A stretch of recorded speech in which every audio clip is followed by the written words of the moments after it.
Hello dear ones, it's Alice. I'm of the stars.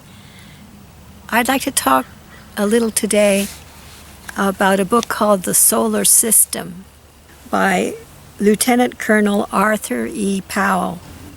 It's an interesting book, an esoteric book that describes the development of the chains of beings being born in the solar system and how they graduated from one planet to the next planet. And it describes beings that developed in phantasmagorical ways prior to man, which piqued my interest many years ago. In chapter 29, it speaks about the Earth chain, the third round. During that time, it suggests that some animals began to develop on Mars that looked like logs, clumsy logs. I'm thinking this might have to do with the development of the bacteria on Mars, as something that I've gone into at some length in my work is the transfer by space travel on meteorites of those beings to Earth and how good they were at genetic engineering. A couple of pages later, it begins to talk about some gorillas that developed on Earth because of a similarity to something they called basket works on the moon. It's very interesting because I just, I don't have any channeling regarding this, personal channeling. And they talk about slimy creatures that look like reptiles in some ways, ate tree ferns. And you have to wonder from a biological standpoint what this book is talking about, What were the creatures that were living on Mars? Is there any fossil record anywhere that supports this, right? And what about the archaic animals of Earth? In particular, I noticed on the same page with the intelligent gorillas, I noticed some animals, it says, that were scaly, but they were like birds, it says. I can't tell you exactly what it says because there's a question about copyright. So these animals were scaly, almost like birds with scales instead of feathers. And they seemed to be oddly constructed of a bunch of parts that didn't resemble anything you could ever imagine. They seemed like part bird and part reptile and very unattractive, they said. And the interesting thing here is that throughout this section, they're talking about, they speak of these beings as men. They say first men were this, then men were that, and there were different sorts of men in different chains, and there were different manners of reproduction, such as budding, like the hydra does, or the laying of eggs, or hermaphrodites.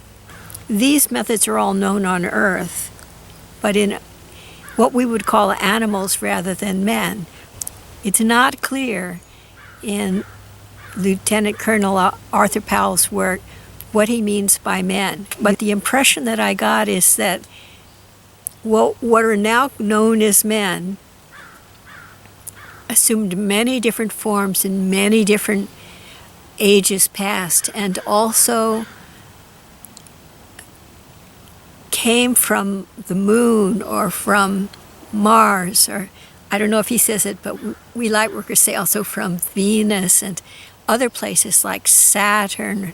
Just many other places contributed to the beings that we see here now on Earth and overlight them, we say. And so I was very interested to find on YouTube recently mention of a flying reptile that was found on Earth for millions of years after it first showed up. Those were called prehistoric flying reptiles. And one in particular that I found was called Quetzacoatlus.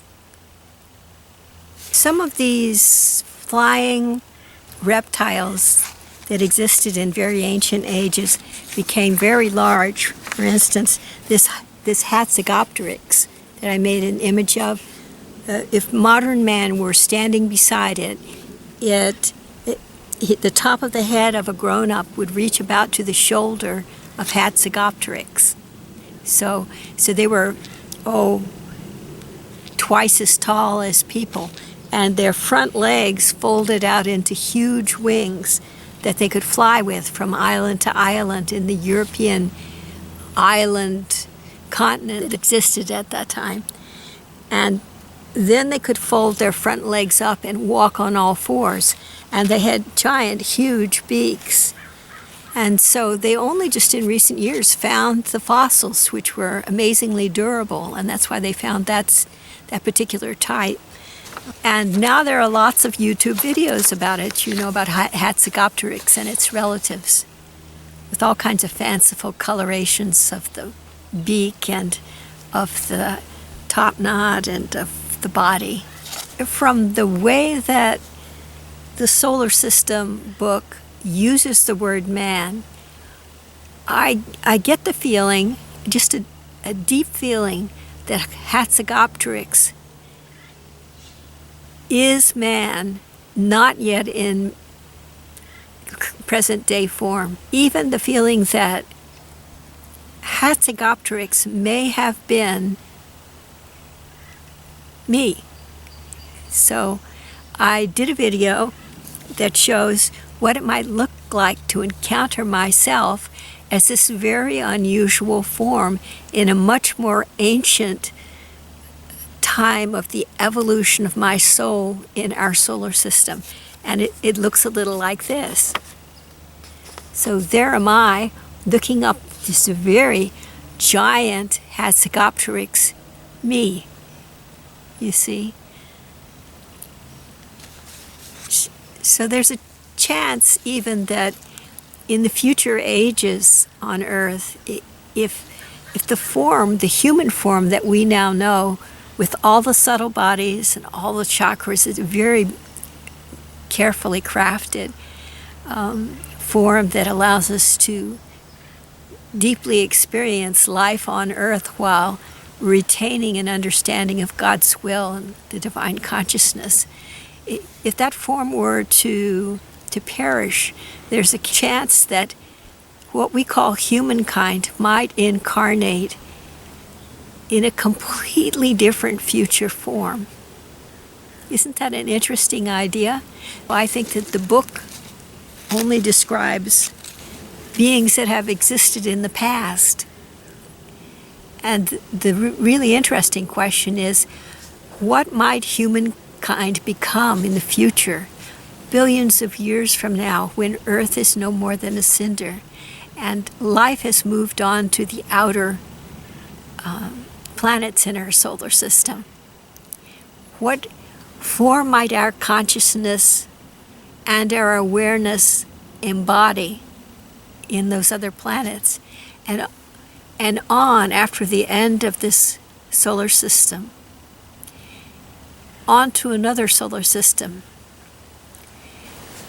our great souls might wend their way until a whole new set of change takes place in a newly budding solar system. Wouldn't that be cool? And galaxy after galaxy, we might experience the memories of all these Earth incarnations and the memories of incarnations on planet after planet in preparation for who knows what that God might have in store for our awareness.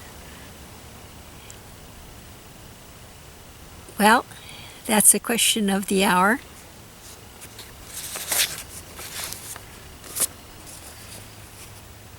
Quetzacoatlus and I were signing off. We say, God bless you all and keep you safe and be with you through all your days. In love, light, and joy, this is Alice B. Clagett and Hatsie wishing you well on your soul's journey through the stars and skies of God's universe.